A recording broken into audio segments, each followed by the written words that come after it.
What's up guys, how's it going? And today we are going to be replacing the throttle bushings. These are the bushings that hold the throttle cable onto the throttle body, so when you push on the throttle, the actual cable can be pulled by apparently these bushings. Now, I got these guys from garagistic.com. They were like 20 something bucks, and it's going to be pretty nice. Now, the original ones that are on there are plastic, and after 20 years they sort of just start to break. So mine actually completely broke off, so the throttle cable isn't really attached to the throttle body, which is not a lot of fun. So it's not that hard of a job to do, you know, it shouldn't take too long. So let's get started.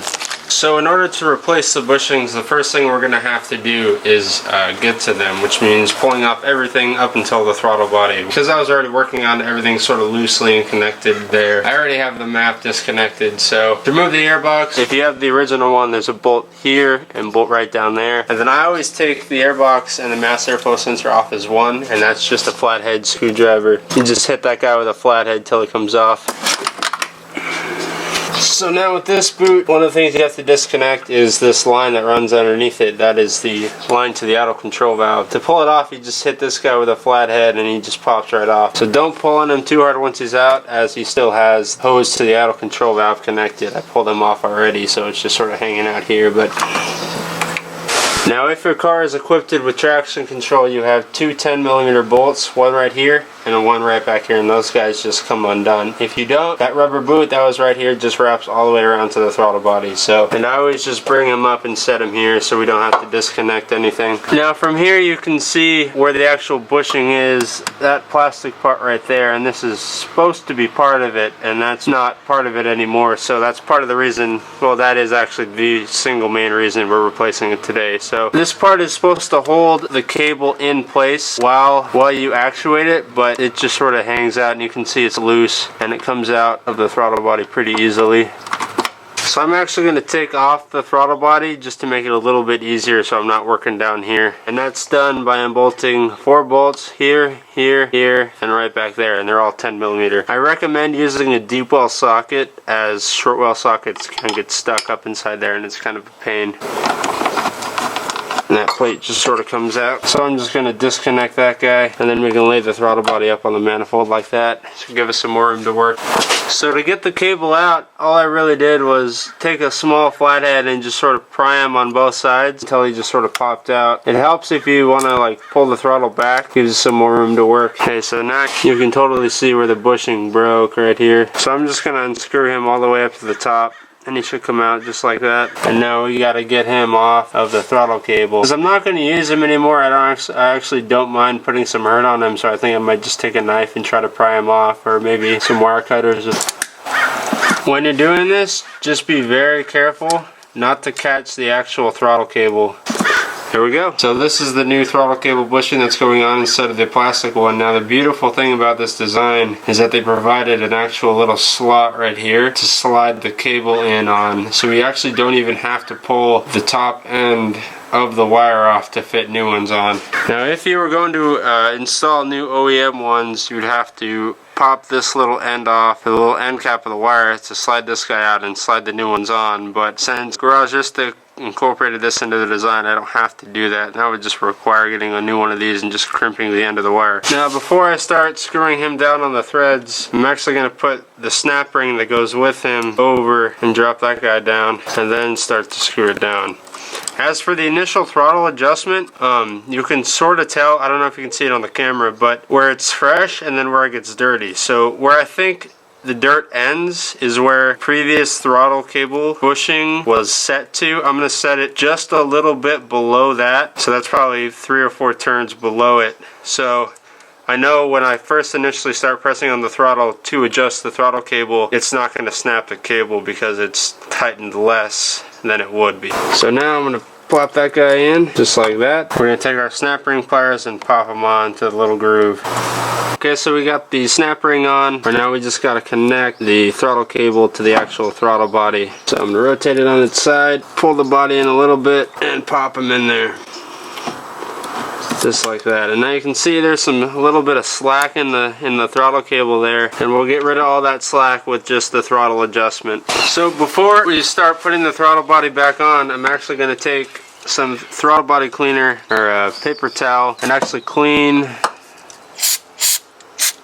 it out, just to get some dust and dirt and grime. Yeah, look at that, some of the other stuff. You should do this while you're in here. It'll make the engine run a little bit smoother and just tidy everything up. Just get a good clean on everything on both sides. I torque these guys to 89 inch-pounds. You don't have to torque them, but it's just peace of mind. We're going to plug that guy back in. And now from here is where we're actually going to start doing the throttle tuning to get everything all nice and tight. Okay, now that we've got everything back together, we're going to start tuning or adjusting the throttle cable to get it into the ideal throttle position. So the actual tuning of it is basically you just twist this guy in and out. So if I rotate him to the right, it gets loose. If I rotate it to the left, it gets tighter. As you will see, when you start to rotate it to a certain point, the throttle will actually start to open. So that's not what you want to do. You want to start by having it fairly loose. Now the reason for that is when they step on the throttle for the very first time, you don't know if it's too tight or it's too loose. So to just play it safe, I'd rotate it all the way left, you know, pretty far. Not super loose, but just enough. Hey, you can see the play in the throttle. But loose enough to where you know when they wide open the throttle, when they floor it, it's not going to open the butterfly valve all the way. So now I gotta go find someone to sit in and have them listen to me while I yell at them to open and close the throttle. There's a pretty good amount of room in tolerance wise between perfect and just getting it all right, but if you don't adjust it correctly and you leave it too loose, the throttle response won't be as good and your wide open throttle will not be what it could be, so you lose some performance there. Now if you tighten it too much, there's a chance your idle could be messed up. You could be idling too high. Your throttle cable might snap. I've heard of that happening. Mainly what you need to do is you need to be under the hood tuning it while you have someone in the driver's seat. So it's sort of like a team effort here. You gotta have him pushing on the throttle and you got to be tuning it and adjusting it while telling him what to do. You know, wide open, close it shut, sort of coordinate like that. So grab a friend or your mom or your dad, just help you out. It doesn't take that long and they don't really have to do any tedious work. All they really have to do is press on the throttle when you tell them to. Make sure the car is off. You don't want to be doing this while the car is running. Probably not a good idea. Okay, wide open. Okay, close it. Open it again.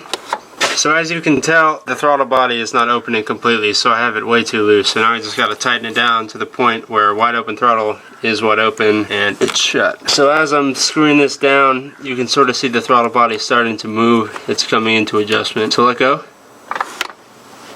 Open. Is that the kickdown plate? Yeah, okay. So close. Open. Close. Open. So now as you guys can see, the throttle plate is completely open and there's still a tiny amount of slack left in the line for the throttle cable, and that's good. You don't want that there because if it's too tight, there's a chance you could snap the cable when going wide open throttle. So that's it as far as throttle tuning goes. Cable's fully in adjustment and everything's nice and tight. Now there's still a tiny, very minimal amount of slack still in the throttle cable there. Now that's because when it's under wide open throttle, it doesn't snap anything. But shut is shut, open is fully open. So everything is good down there. So now we just got to put the traction control body back on and start putting the intake system back together. So two 10mm behind, one back here and one right here as well. Now we're going to plug in the idle control valve hose, just like that down there. That guy pops right on and we tighten him down. After that, our intake and mass airflow sensor go back on and we tighten him down with a flathead. And now the mass airflow sensor gets plugged back in and you're good to go. That's it. Alright, now everything's plugged back in. Our bushing is replaced, our throttle's tuned back up to spec, and everything's good to go. And just as a last review, just make sure everything you plugged in gets plugged back in, all your bolts are down, all your screws are tight, and everything's good to go. Thank you guys so much for watching. Keep it fresh, and I'll see you guys later.